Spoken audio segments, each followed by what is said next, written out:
पुष्पा तिवारी जी, जौनपुर से। राधे राधे महाराज जी, आपके चरणों में कोटि कोटि प्रणाम। महाराज जी, आप कह रहे हैं कि आपके परिवार में 8 सदस्य हैं और जो जब पूजा गृह में जाते हैं तो 3 गुरुदेव हैं। पूजा घर में भगवान की कृपा से महादेव, रामदवार, विष्णु जी। अब आप भी बताएं किनको किनको भोग लगाएं। जब जो जाता है परिवार का वो अलग अलग टीका करते हैं महाराज जी, अलग अलग। तो महाराज जी कह रहे हैं कि इतने सारे हो गए हैं कि सबके गुरु जी अलग हैं, सबके। हाँ सब, हाँ कोई बात नहीं है। समस्या तो यही है, परिवार है और परिवार के सदस्य हैं और अपनी अपनी भावना है। तो हमें लगता है अपने अपने भावना के अनुसार जब पहुंचे वो पूजा गृह में तो अपने ठाकुर की आराधना, जैसे शिवोपासक है तो शिव को चंदन लगा दे और शिव की आराधना करे, रामोपासक है राम को लगा दे और ये भाव रखे उनके ठाकुर है, उनके ठाकुर है, हमारे ठाकुर। क्योंकि प्रियता एक में होगी, प्रेम एक में होता है, अनेक में प्रेम नहीं होता है। प्रेम गलियति साकरी तामे दो न समाए, एक में होता है। एक तो होती ग्रामीण पूजा, ग्रामीण पूजा में होता शिव, राम, पार्वती, लक्ष्मी जी, गणेश जी, हनुमान जी, भैरव जी, पूरा सब विराजमान है और सबके तिलक लगाए और एक थाली में भोग रख दिए या चिरौरी रख दिए, वो एक अलग। लेकिन जब आराधना रंग लाती है तो फिर एक रह जाता है, फिर उसमें ये सब नहीं चलता है कि पूर्ण। जैसे गृहस्थ में पंचदेव का महात्मा है, पंचदेवता की पूजा की जाती है, इस महात्मा से घर में रखा है। तब तक जब तक पंचदेव का महत्व है, और जब महादेव का महत्व आ जाएगा तो सब फिर सब देवाधिदेव, देवाधिदेव। जैसे हम डाल, पत्ती, पुष्प सब में चंदन तिलक लगाएं और जल में हम पानी ना दें तो क्या वृक्ष सुरक्षित रह पाएगा? और अगर हम जल में पानी दे देते हैं तो हम डाल चंदन में पानी ना भी छिड़कें अगर, तो वो सुरक्षित रहेगा। तो सबकी जड़ कौन है? परब्रह्म परमात्मा भगवान। हम कोई नाम नहीं ले रहे, परब्रह्म परमात्मा भगवान। अब उन्हें राम कहो, शिव कहो, कृष्ण कहो, हरि कहो, भैरव कहो, दुर्गा कहो। अभी प्रेम जब आएगा, धर्म और प्रेम दोनों में अंतर है। जैसे एक है लोक धर्म, तो लोक धर्म का जब हम त्याग करते हैं तो भागवत धर्म में आते हैं, और जब भागवत धर्म का त्याग करते हैं तब हम प्रेम धर्म में आते हैं। जो यहां चर्चा हो रही वो प्रेम धर्म की हो रही, कि जब हम प्रेम करेंगे तो वो एक से होगा। जब हम आराधना करते हैं, शुरुआत करते हैं, तो जैसे हमने शुरुआत की थी तो कम से कम 20, 25, 40 पढ़ते थे। जब 13 वर्ष की अवस्था से बाबा जी बने तो दिन भर 40 ही पढ़ते थे, शिव चालीसा, राम स्तोत्र, ये 40, ये 40, ये 40। धीरे धीरे पढ़ते पढ़ते भगवान शिव में, भगवान शिव की कृपा से श्यामा श्याम में। अब जैसे श्यामा श्याम तो सिर्फ श्यामा श्याम। हाँ, अब हमारे पूरी उपासना में श्यामा श्याम को देने वाले आचार्य और आचार्य का मंत्र देने वाले गुरुदेव और श्यामा श्याम, बस आचार्य, गुरुदेव, श्यामा श्याम। पूरे परिकर में जो हमारे होंगे, पक्के होंगे जो, बस इससे ज्यादा नहीं होगा। आचार्य, इष्ट, गुरुदेव, बस इतना ही होगा। वो अपनी उपासना मतलब श्यामा श्याम के। रसिक अनन्य निशान बजायो एक श्याम श्यामा पद प्रीति, श्री हरिवंश चरण निज सेवक बिचले नहीं छाणी रस रीति। तो अब जैसे पंचदेव आदि हैं तो इनकी आराधना की है, ऐसा थोड़ी की नहीं की।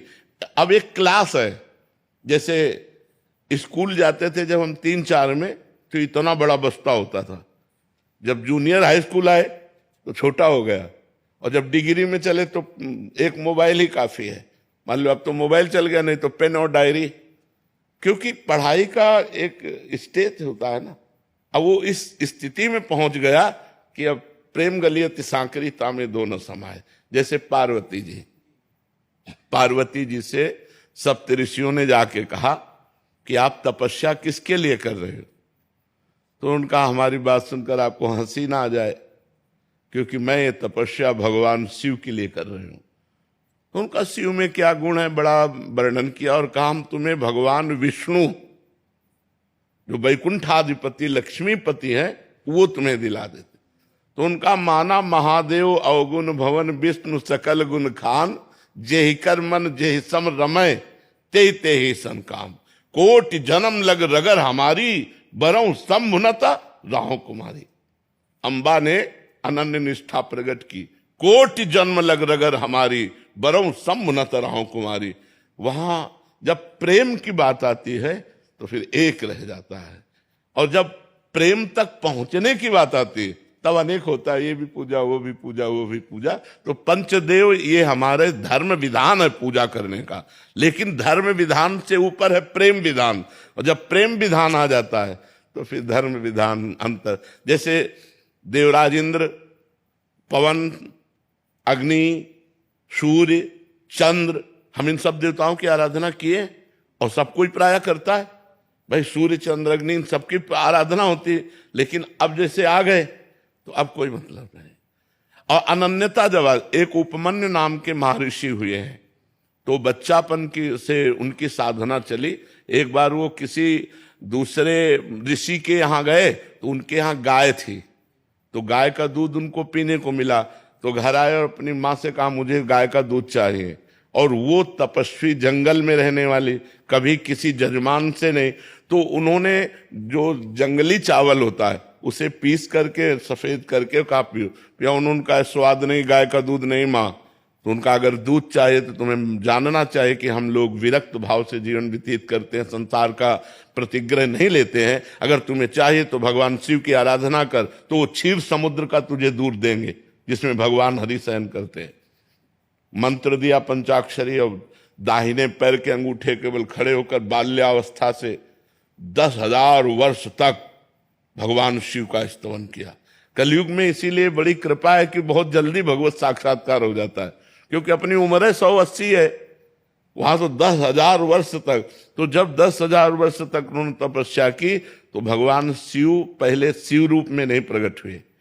नंदिकेश्वर एरावत हाथी बन गया, भगवान शिव देवराज इंद्र और पूरा परिकर देवराज का समाज। वरम ब्रूहि, वरदान मांगो। तो उन्होंने आंख खोला तो उन्होंने कहा मैंने आपको तो बुलाया नहीं। देवराज इंद्र से कहा मैंने तो भगवान शंकर की आराधना की, तो वो निंदा करने लगे। तो उनका बस तुम ऐसा मत समझो कि हमारे इष्ट की हमारे सामने निंदा कर दोगे और तुम सुरक्षित रह सकते हो। देवराज इंद्र तुम्हें अभी भस्म कर सकता हूं, बस प्रार्थना है कि आप सादर चले जाइए। पर वो देवराज इंद्र तो चले जाए, वो भगवान शिव ही थे। फिर निंदा करने लगे तो उन्होंने तुरंत अघोर मंत्र का प्रयोग किया।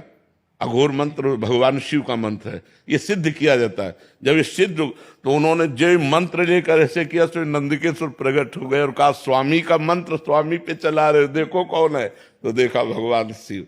ये अनन्यता। अब आप देखो शिव अनन्य, तो देवराज इंद्र से भी लेने के लिए कुछ तैयार नहीं हो, कहा सादर आप वापस हो जाओ। ये प्रेम में होता है, हाँ ये निष्ठा होती। तो जो से गणेश, गौरी, कार्तिकेय, नंदिकेश्वर, भगवान शिव, ये हमारी पूजा की प्रारंभिक स्थिति है, लेकिन जब वो स्वरूप में आएगी तो एक में स्थित हो जाएगी। हाँ, एक में समाहित हो। डॉक्टर शैलेश जी सिंगापुर से। जय श्री राधे। राधे राधे महाराज जी। महाराज जी, आपकी कृपा से गुरु तत्व में आपका आश्रय मिला और आपके द्वारा प्रदत्त राधा नाम, धन और अनिर्वचनीय प्रेम रस से प्रभु आश्रय लेकर अध्यात्म मार्ग में आगे बढ़ने की नित्य प्रेरणा और दिशा मिली। महाराज जी, क्या एक साधक दो भावों में जीवन व्यतीत कर सकता है, जिसमें वास्तविक जीवन केवल शरण्य का आश्रय और प्रेम हो तथा दूसरा जीवन धर्मानुसार व्यवहारिक अभिनय हो? यही तो जीवन है, यही जीवन, सच्चा जीवन यही। क्योंकि हमें संसार में भगवान ने कुछ कर्तव्य कर्म करने के लिए भेजा है। उन कर्तव्य कर्मों की पूर्ति का फल है मोक्ष, इस संसार से मुक्त हो जाना। अपना अगर हम रोल सही निभा दिए तो हमारे भगवान जगन नाटक वैभवा, इस जगत नाटक वैभव को रचने वाले हैं, वो आपको इनाम देंगे कि इस त्रिगुणमयी माया के अब रोल आपको नहीं करने पड़ेंगे। फिर सच्चिदानंदमयी लीला है, जैसे भगवान के दिव्य धाम है, भगवान की दिव्य लीलाएं हैं। लेकिन एक अज्ञानी मनुष्य कह सकता है ये सब कल्पना है। जैसे मानो आप अमेरिका नहीं गए हैं, नहीं देखा है, लेकिन आप विश्वास करते हैं जब विश्व का नक्शा आप देखेंगे तो आपको लगेगा ये अमेरिका है, लेकिन आप गए नहीं हैं। तो अनंत ब्रह्मांडों का जब नक्शा देखेंगे तो स्वर्गलोक, महार्गलोक, जनलोक, तपलोक, सत्यलोक, तलातल, रसातल, पाताल, महातल, वितल, तल, ये लोक है ना, ऐसे भगवान का कैलाश है, भगवान का साकेत है, भगवान का नवनिवृत्त निकुंज वृंदावन धाम है, अवध धाम भगवान के दिव्य धाम है, भगवान की दिव्य लीलाएं हैं। तो जब हम यहाँ सही रोल निभा लेते हैं, स्वांग जो हमें मिला है, हमें किसी का पति बनना पड़ा, किसी का पुत्र, किसी का भाई, कोई राष्ट्रीय अधिकार, देश सेवा, हमको जो मिला है उसे हम सही ढंग से निर्वाह करें धर्म पूर्वक, और भगवान का भजन करते रहें, नाम जप करते रहें, तो यही हमारा जीवन है। भगवान ने 2 बातें अर्जुन को कही, सर्वदा सर्वकालेषु माम स्मर, फिर युद्ध च। युद्ध माने कर्तव्य। छात्र धर्म से युक्त अर्जुन उस समय तो उन्हें युद्ध रूपी कर्तव्य सामने आया हुआ है, उससे वो मुख मोड़ रहे हैं कि मैं सन्यास लेकर भजन करूंगा, ये मारकाट युद्ध नहीं करूंगा। भगवान कह रहे नहीं, तुम छात्र धर्म से युक्त हो, धर्म आदेश करता है इस समय तुम्हें युद्ध करना चाहिए, और युद्ध तुम्हें करना ही पड़ेगा।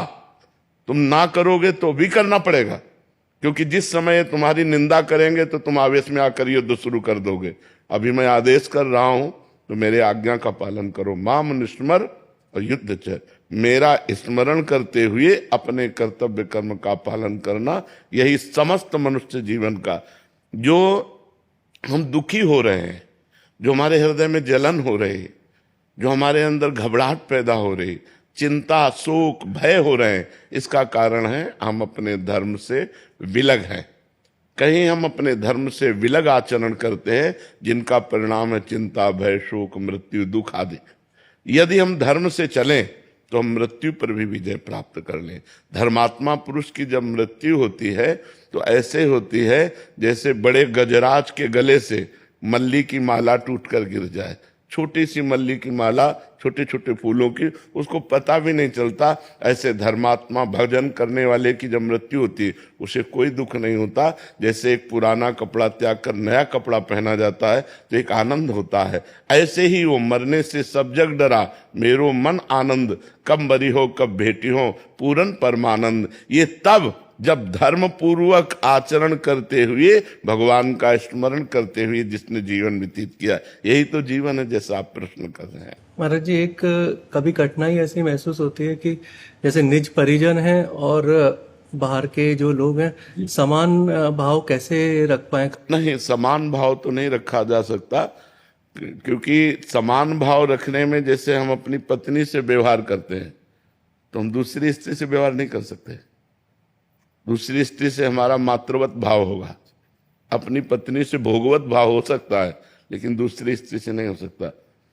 दृष्टि रख सकते हैं, परमात्मा दृष्टि से एक भाव रख सकते हैं कि जैसे हीटर में, कूलर में, फ्रिज में, सब में बिजली एक है, लेकिन उनके यंत्रों के प्रभाव से उसका प्रभाव अलग अलग है।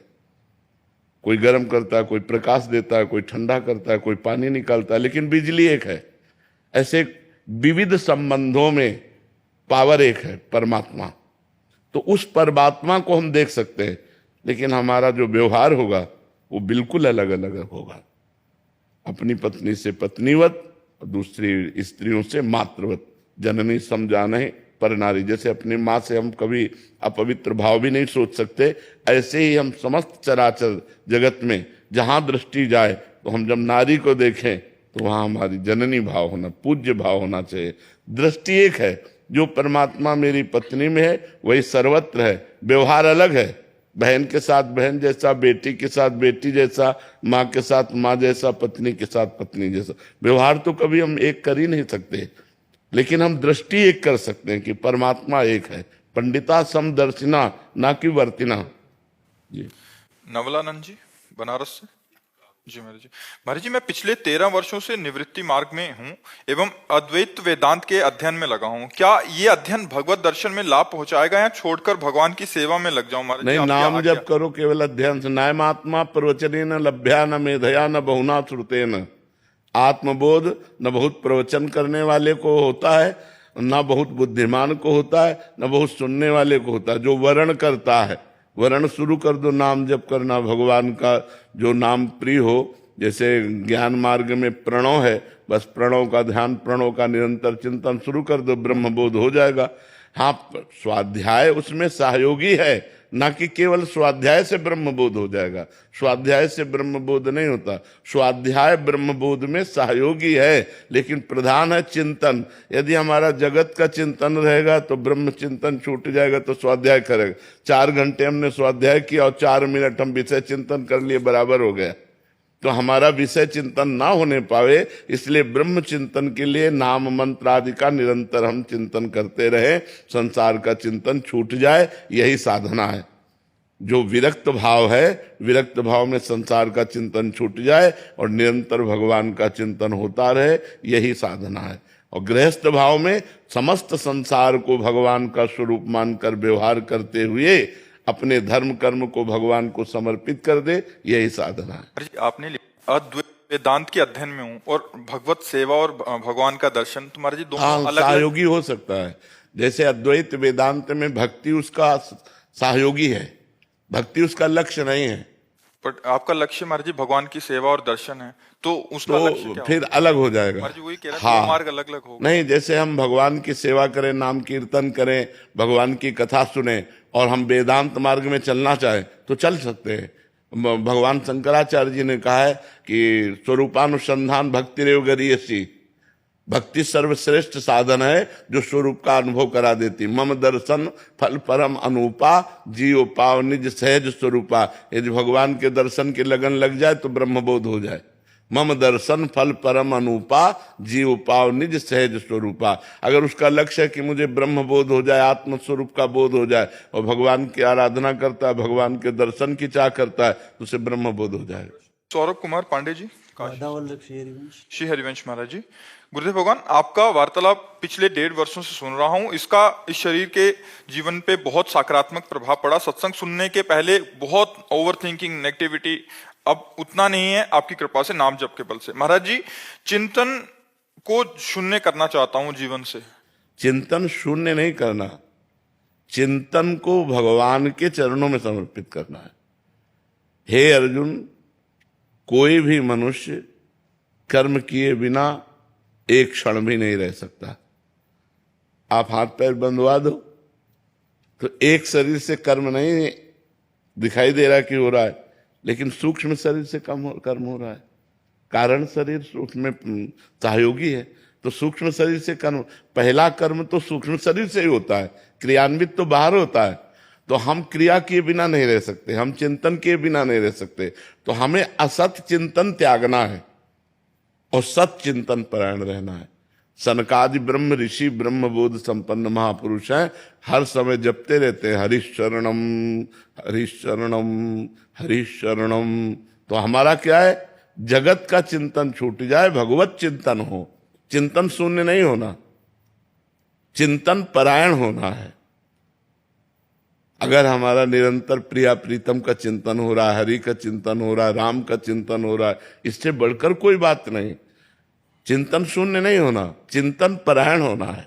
समझ पा रहे हैं? पर ना चाहते हुए भी कभी कभी जैसे वो चीज नहीं चाहते हैं सोचना, लेकिन फिर आ जाता है। उसको हम ऐसे उपेक्षा करते हैं, न राग न द्वेष, उपेक्षा।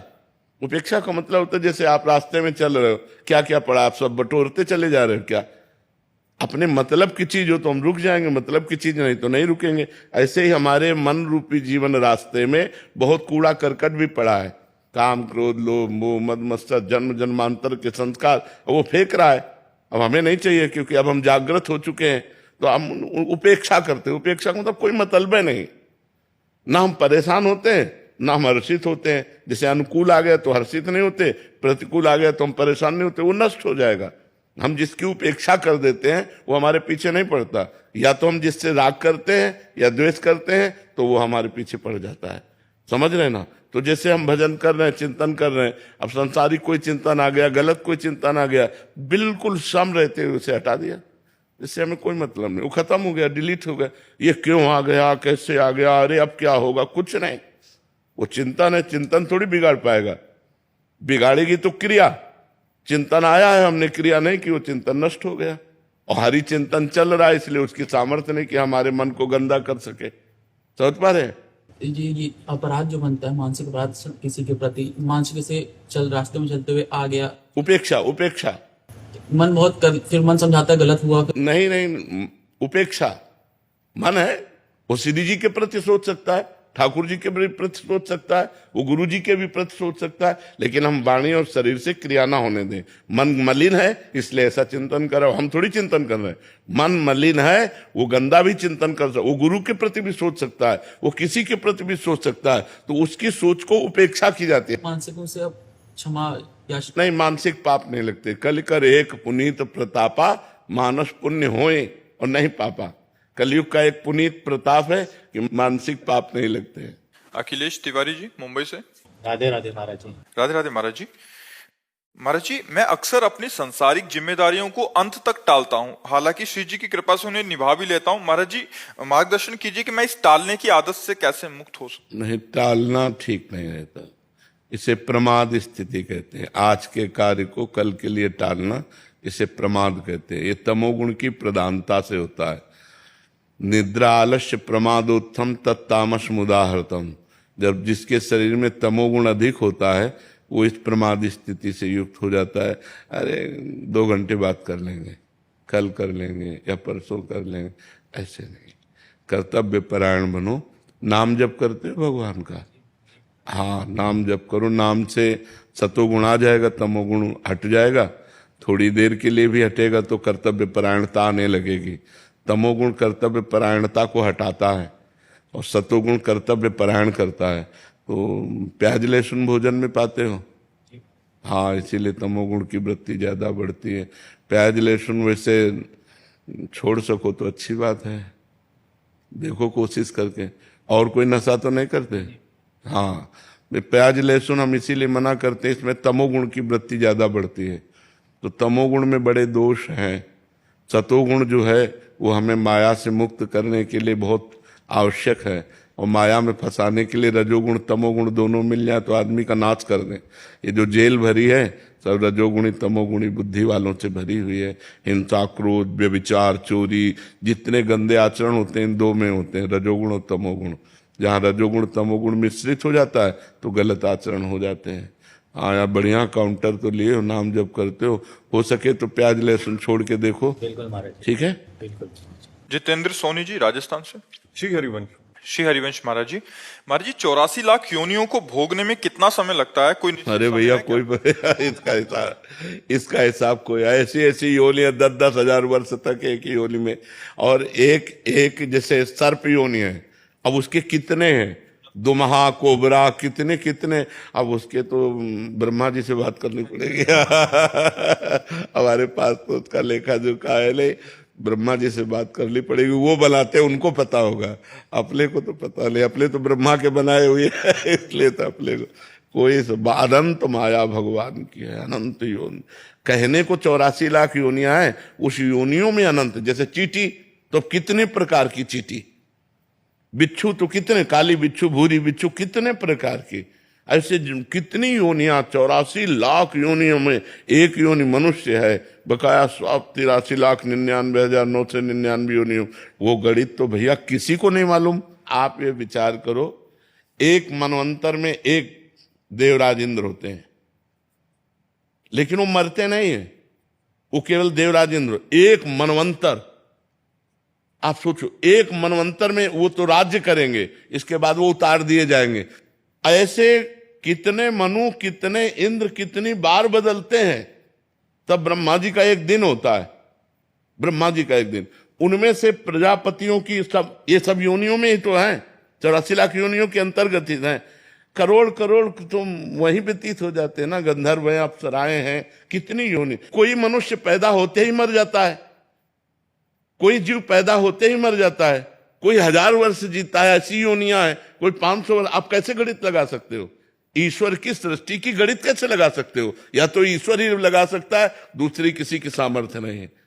तभी हमने कहा ब्रह्मा जी ही जान सकते हैं, क्योंकि उन्होंने ही रचा, दूसरे की किसी की बात नहीं है। अनंत माया भगवान की, अनिर्वचनीय माया भगवान की है। इसीलिए आगे जाने की इच्छा है क्या? 84 लाख में जाने की इच्छा है क्या? तो भाई इसको पूरा कर। मनुष्य जन्म मिला है 84 लाख योनियों से मुक्त होने के लिए। तो यदि हम खूब नाम जप करें, धर्म पूर्वक आचरण करें, किसी को दुख न पहुंचाएं, परोपकार करें, तो इसी जन्म में हमारा काम बन जाएगा। आगे की हम चिंता क्यों करें, इसी जन्म में हम अपना काम बना लें। मनुष्य शरीर काम बनाने के लिए मिला है, और वो काम है भगवत प्राप्ति, वो है भगवान की प्राप्ति। जब तक भगवान की प्राप्ति नहीं होती तब तक जीव को दुर्दशा भोगनी पड़ती, बड़ी विचित्र दुर्दशा, बड़ी विचित्र।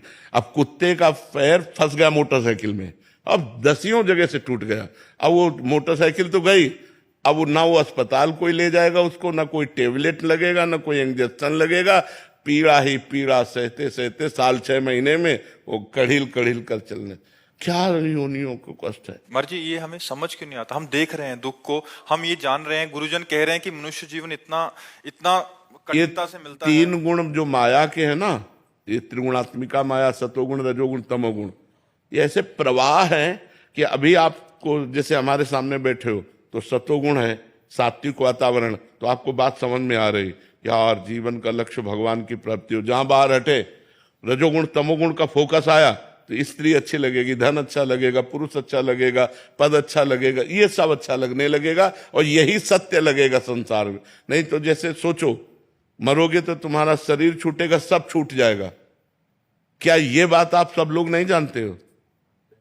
सब लोग जानते हो। फिर पाप क्यों करते हो, फिर कामनाएं क्यों करते हो, फिर प्रपंच क्यों पाल रहे हो? जाना है यार, रहना नहीं है, सबको जाना है, लेकिन सब दिमाग से यहीं की व्यवस्था में लगे।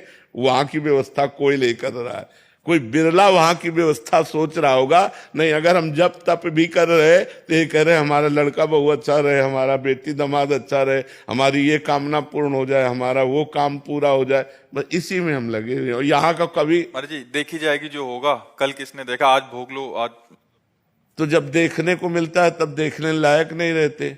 कर्मों का फल बड़ा विचित्र है, इसलिए डरो, पाप कर्म मत करो, भगवान का नाम जप करो। अन्य योनियों में बहुत दुख है। अब जैसे अपने कांटा गड़ जाए तो अपने निकाल सकते हैं, ज्यादा पीड़ा है तो दवा ले सकते हैं, लेकिन पशु के कुछ नहीं है। अपने तो पानी की बोतल लिए घूम रहे, वहां कहाँ पानी है?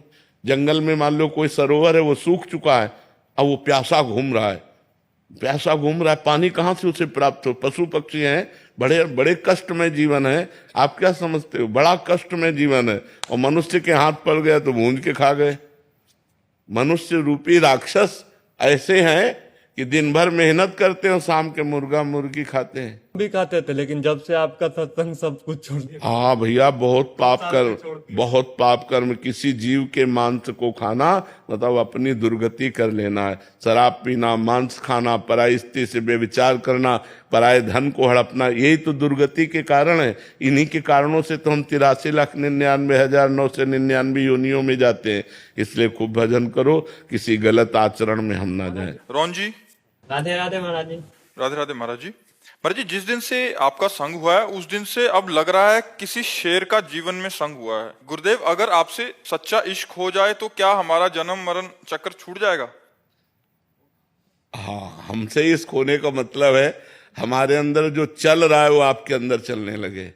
राधा राधा राधा राधा, गलत आचरण छूट जाए, सबको सुख पहुंचाओ और खूब भगवान नाम जाप करो तो हमसे मित्रता हो जाएगी। महाराज जी, मतलब नाम जब करते हैं तो आपका स्मृति मन में चलता है, हाँ हर चीज मतलब आप। हाँ, ध्यान मूलम गुरु मूर्ति, आप शास्त्र सम्मत है। ध्यान मूलम गुरु मूर्ति, पूजा मूलम गुरु पदम, मंत्र मूलम गुरु वाक्यम, मोक्ष मूलम गुरु कृपा। यदि राधा राधा नाम जप कर रहे हो और प्रेमानंद नामधारी शरीर का ध्यान कर रहे हो तो ये श्री जी को समर्पित शरीर है, तो इससे आपका श्री जी के प्रति भाव बढ़ेगा और आपका कल्याण। मोक्ष मूलम गुरु कृपा, गुरु कृपा से कल्याण हो जाएगा।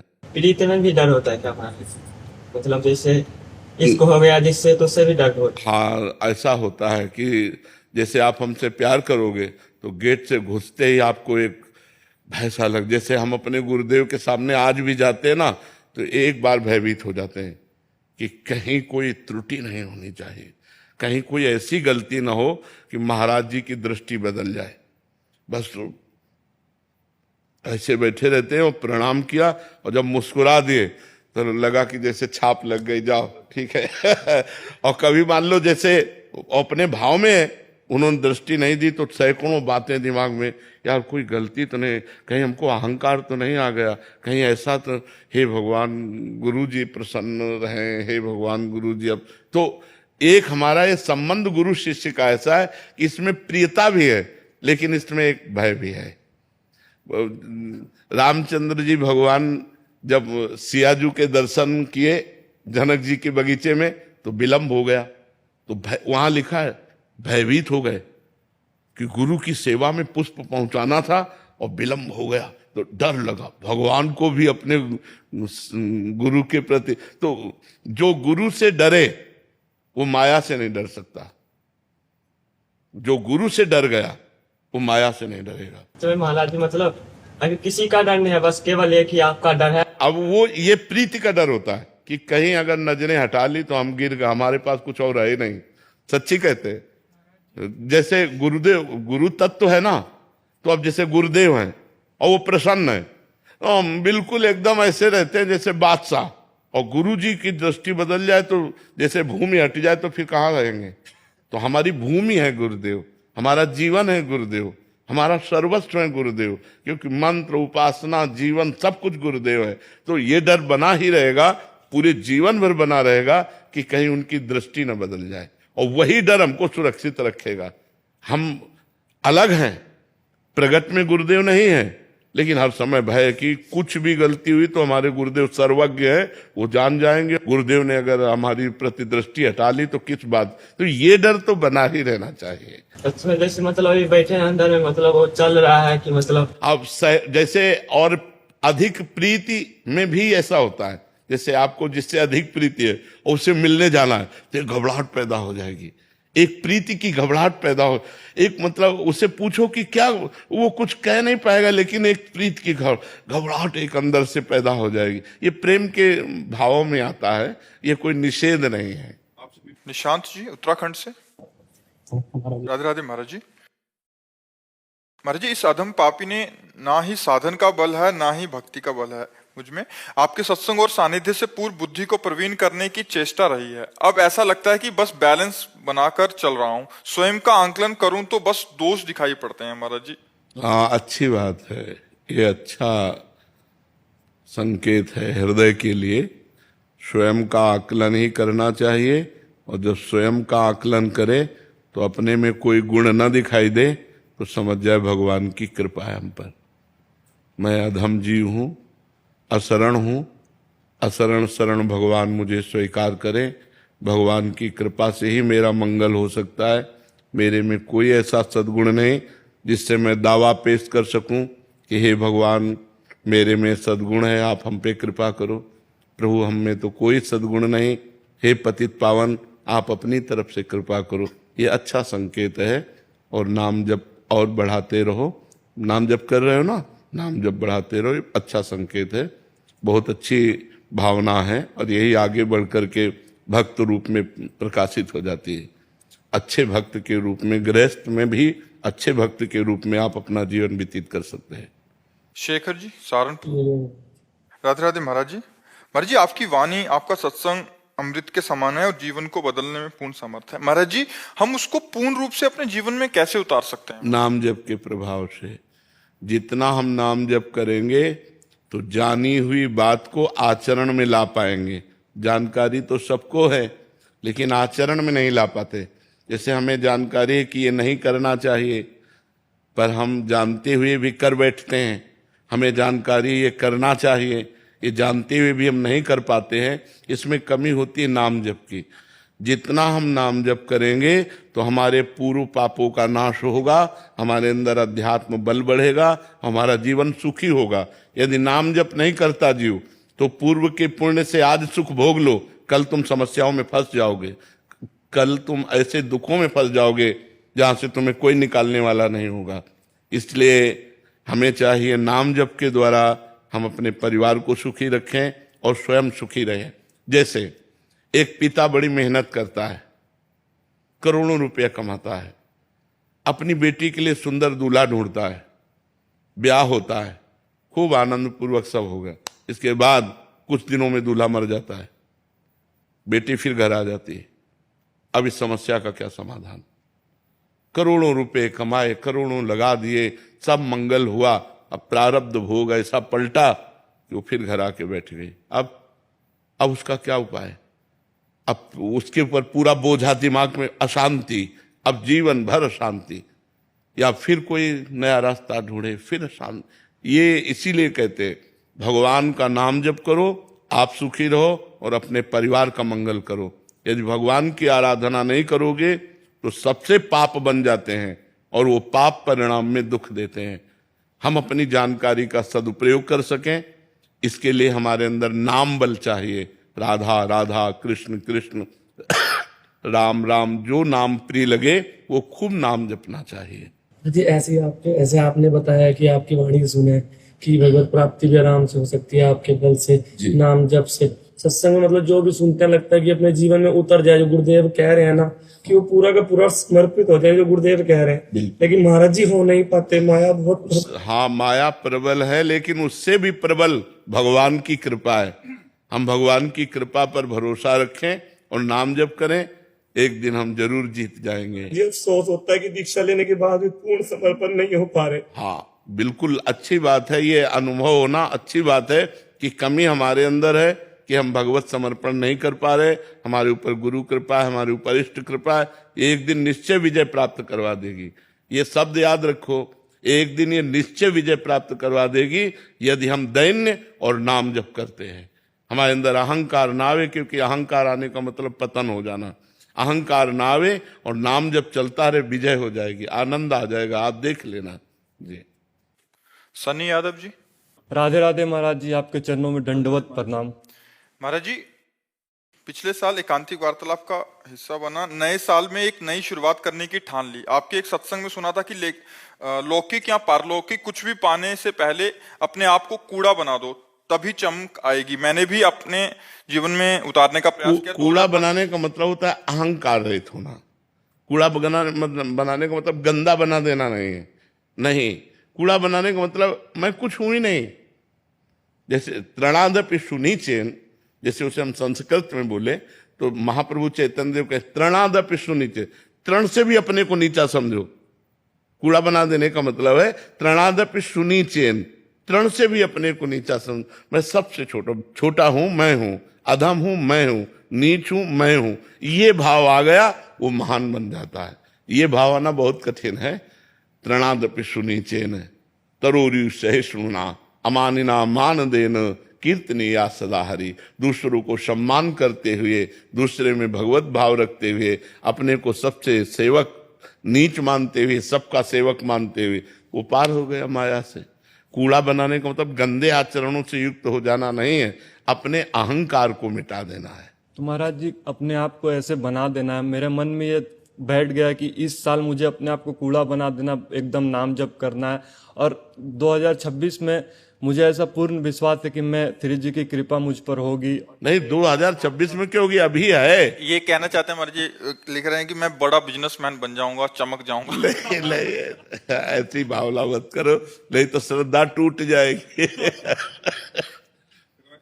होना होगा तो ऐसा हो जाएगा, नहीं होना होगा तो ऐसा मत सोचो। क्योंकि अगर वही केवल सोच रख ली और नहीं हुआ तो आपको अपनी साधना पर, अपने भजन पर, अपने इष्ट पर अश्रद्धा हो जाएगी ना, फिर जीवन बेकार हो जाएगा, असली में फिर कूड़ा हो जाएगा। नहीं, हाँ, हम कामना करते हैं, कामना करने का अधिकार है कि हम भी अच्छे बने, लेकिन हमारे भाग्य में अगर होगा तो हो जाएगा, नहीं है तो नहीं होगा। देखो, ये वर्तमान की खेती है। हमारी बात को सब लोग समझो, ये तुम्हारा वर्तमान का व्यापार है, नाम जप।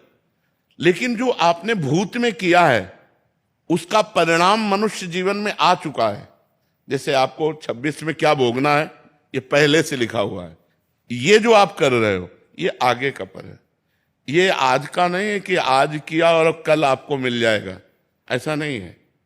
जैसे किसान खेती बोता है तो 5-6 महीने इंतजार करना पड़ता है ना, ऐसे जो आज कर रहे हो ये आगे आपको मिलेगा। लेकिन आज जो भोग रहे हो ये आज का किया हुआ नहीं है, ये पीछे का किया हुआ है। मान लो आप नाम जप कर रहे हो, चकाचक कामनाएं पूर्ण होती चली गई, तो नाम जप से नहीं हो रही, ये आपके पूर्व पुण्य से हो रहे हैं। नहीं, ऐसे कितने नाम जप करने वाले जो दुखी हैं, जिनको सुविधाओं की जरूरत है और सुविधा नहीं मिल रही है और बहुत अच्छे से नाम जप कर रहे हैं, तो क्या है, उनका पूर्व का पाप नष्ट हो रहा है। जिस दिन उनका पूर्व का पाप नष्ट हुआ, वर्तमान का भजन काम करके चमक जाएंगे, एकदम प्रकाशित हो जाएंगे।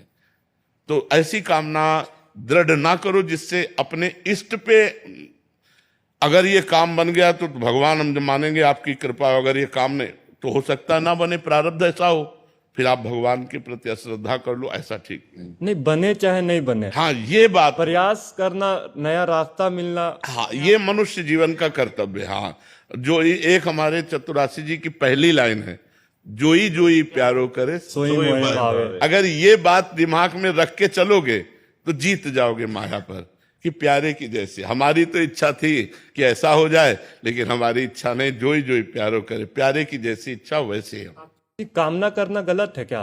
प्रभु से अपना प्रभु से कामना करके प्रभु के ऊपर छोड़ देना ठीक है, कामना करके हठ करना ठीक नहीं है। जैसे हम कामना की और इसके बाद प्रभु के ऊपर ही छोड़ दिया कि हमारी ये इच्छा है लेकिन आपकी जैसी इच्छा हो, अगर इसकी पूर्ति होने में हमारा मंगल है तो हे मंगल भवन प्रभु मुझे पता नहीं, ये मैं आपके ऊपर छोड़ता हूँ, जिससे मेरा मंगल हो वही आप। प्रतिकूल हो चाहे अनुकूल, संभावना बना के रखे, बस यही बात बनी रहे दिमाग में तो है। जैसे ये बात बोली और यही बात दिमाग में बनी रहे तो आप संसार की यात्रा आराम से पार कर सकते हो, दुख में भी आनंद पूर्वक आप पार कर सकते हैं। श्री हरिवंश महाराज जी, मैं एक शिक्षिका हूं तथा 2 साल से यूट्यूब के माध्यम से आपसे जुड़ी हूं तथा आपके द्वारा बताई गई दिनचर्या व निरंतर नाम जप भी चल रहा है। महाराज जी, राधा रानी की कृपा से भागवतिक माहौल है घर में। मेरा लक्ष्य सिर्फ राधा रानी के चरणों की सेवा करना है तथा मुझे बहुत आनंद, परंतु विद्यालय में अन्य शिक्षकों तथा प्रधानाचार्य आदि के चरित्र धूमिल होते जा रहे हैं महाराज जी, आजकल जैसा देखा जा रहा है, जिससे बच्चे भी गलत राह पर जा रहे हैं। विरोध करने पर काफी बार पद से हटा दिया गया। मेरी दुविधा है कि नाम जप निरंतरता ना छूट जाए, इसलिए मैं नौकरी छोड़ना चाहती हूँ, परंतु मेरे पतिदेव आर्थिक सहायता के लिए मैं ऐसा करना। महाराज जी, मेरे को समझ नहीं आ रहा मैं क्या करूं अभी। देखो, जो रहीम उत्तम प्रकृति का कर सकत कुसंग, चंदन विष व्यापत नहीं लपटे रहत भुजंग। आपको उत्तम प्रकृति बनानी पड़ेगी। ऐसे गंदे माहौल में भी आपको उज्जवल रहना है। जैसे कमल कीचड़ में पैदा होता है, जल के ऊपर रहता है, उसका कनेक्शन कीचड़ से होता है, लेकिन वो देवताओं की सेवा में आता है। वो कीचड़ कहीं भी आप नहीं देखेंगे कमल में। ऐसे ही हम माया में प्रकट हुए हैं, माया में रहेंगे, हमारा कनेक्शन माया से रहेगा, लेकिन हम भगवान के बन के रहें। जितनी देर हम बच्चों को पढ़ाएं तो अपने भगवान को उनमें देखें। जो आपके अध्यापन कराने वाले मित्र जन हैं, उनके आचरणों की तरफ ना देखो। अपने अपने कर्मों का भोग स्वयं भोगेंगे। अपने को चाहिए कि उनके साथ भी बैठकर हम प्रेम व्यवहार करें। हमारी वार्ता, हमारा व्यवहार इतना निर्मल होना चाहिए कि उनका स्वभाव बदल जाए, ना कि उनके स्वभाव से हम दुखी हों या हमारे स्वभाव में अंतर पड़े। भक्ति बलवान होती है, उसका प्रभाव, उसका स्वभाव पढ़ना चाहिए। तो आप इतना नाम जप करें, ऐसा मधुर व्यवहार करें कि जो गलत भावना वाले हैं उनकी भावना भी बदले, और बच्चों को सुंदर पढ़ाइए। अर्थ की आवश्यकता आज है, जरूर है। पति पत्नी मिलकर अगर अर्थ कमाएंगे और दोनों मिलकर अपने परिवार का पोषण करेंगे, अच्छा रहेगा। अगर थोड़ी थोड़ी आय है और परिवार चल रहा है तो हम यही सलाह देंगे, नौकरी छोड़िए मत, नौकरी करिए, लेकिन हिम्मत वाली बनकर करिए, धर्म पूर्वक कीजिए, बच्चों को भगवान का स्वरूप मानिए, और अध्यापक जो पढ़ाने वाले हैं उनके साथ मित्रता का व्यवहार कीजिए, लेकिन उनका कुसंग आपके ऊपर ना आने पावे, आपका सत्संग उन पर प्रभाव करे, यही भाव रखिए। श्री हरिवंश महाराज जी, इन्होंने एक डिपार्टमेंट का नाम लिखा है, कह रहे हैं कि मैं 2 वर्ष से आपको सुन रहा हूँ। महाराज जी कह रहे हैं कि मतलब हमने रिश्वत नहीं लेने का एक संकल्प लिया था, बट अभी पैसों की कमी हुई तो हमने रिश्वत ले ली महाराज जी, और जहाँ हूँ वहाँ ये सब एक आम बात है महाराज जी। अभी जब से लेना शुरू किया या लिया है तब से पूजा पाठ और परिवार में मतलब ठीक नहीं हो रहा महाराज जी, मेरा मार्गदर्शन करें। आप जैसा बोलेंगे मैं वैसा ही करूंगा। हम सबसे कहते हैं कि जो घूस है, जो बेईमानी का धन है, जो अधर्म का धन है, ये लेने में अच्छा लगता है, लेकिन हृदय और परिवार 2 पर ये फर्क पड़ जाएगा। हृदय अशांत हो जाएगा, देखो आप कह रहे हो पूजा पाठ में मन, और परिवार के बच्चों पर, परिवार के सदस्यों पर प्रतिकूल ऐसा प्रभाव पड़ेगा, कलह, अशांति और ज्यादा अपवित्र धन आ गया तो अपंगता, ऐसे बहुत से घटनाएं हो जाएंगी जिनमें पूरा जीवन बर्बाद हो जाएगा। 100 रुपया कमाओ लेकिन धर्म पूर्वक कमा के लाओ। उस 100 रुपया से परिवार का पोषण करोगे तो सबकी बुद्धि शुद्ध रहेगी, सब प्रसन्न रहेंगे, सब स्वस्थ रहेंगे। 1 लाख कमा के लाओगे, अस्वस्थ हो जाएंगे, बुद्धि खराब हो जाएगी। इसलिए हमें तो लगता है कि घूस ना ही लेनी चाहिए, नहीं लेनी चाहिए।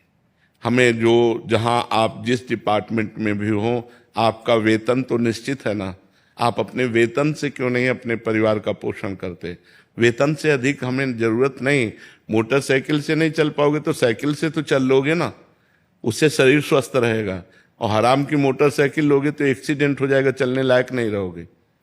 समझो, ये अधर्म का पैसा हमको कहीं ना कहीं जाकर के ऐसा भिड़ा देता है जहां हम दुखी हो जाते हैं। बेईमानी अधर्म का नहीं, ईमानदारी का पैसा, वो भले साइकिल से चलो, भले दाल रोटी खाओ, भले साधारण कपड़े पहनो, सुख से रहोगे, शांति से रहोगे। आजकल सब चलता है तो सब नष्ट भी तो हो रहे हैं। उन बातों को देखो ना। बेईमानी से करोड़ों की कार खरीदने में अच्छा लगा, रुआब लगी, और जब उसका एक्सीडेंट हुआ, पिस गए तब।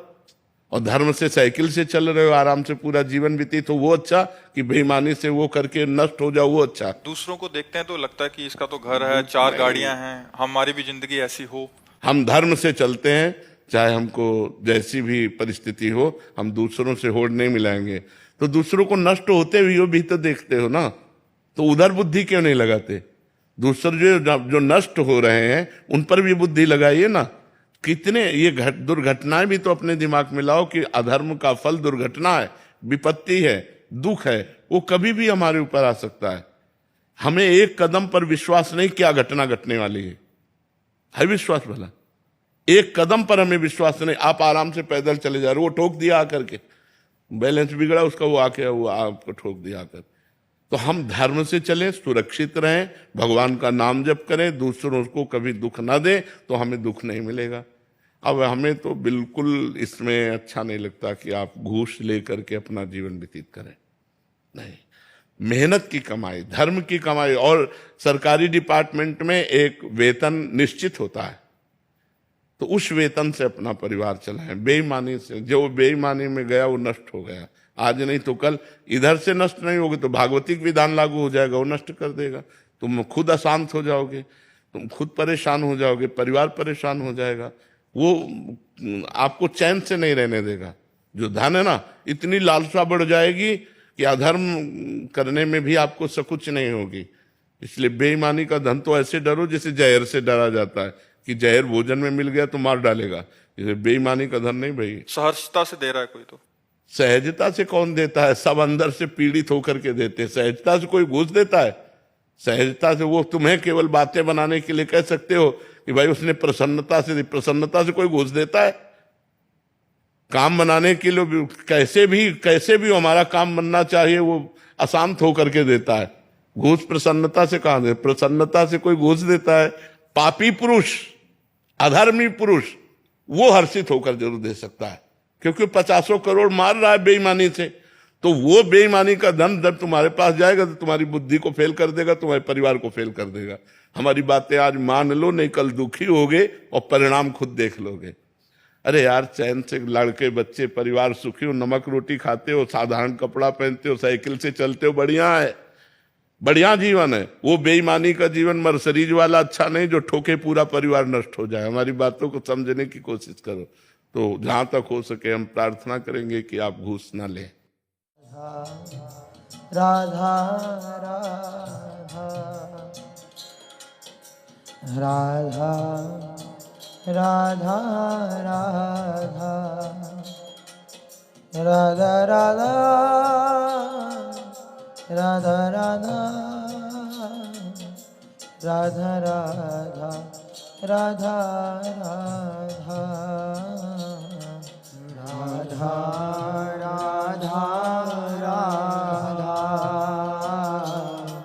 राधा राधा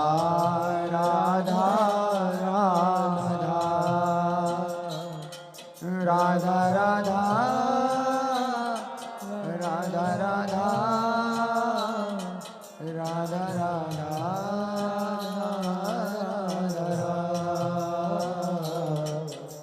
राधा राधा राधा राधा राधा राधा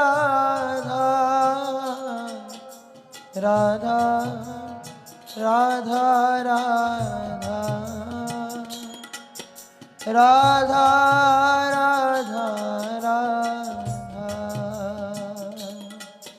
राधा राधा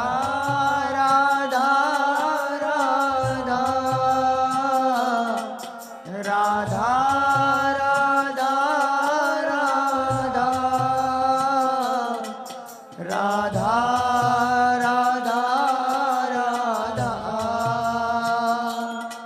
राधा राधा राधा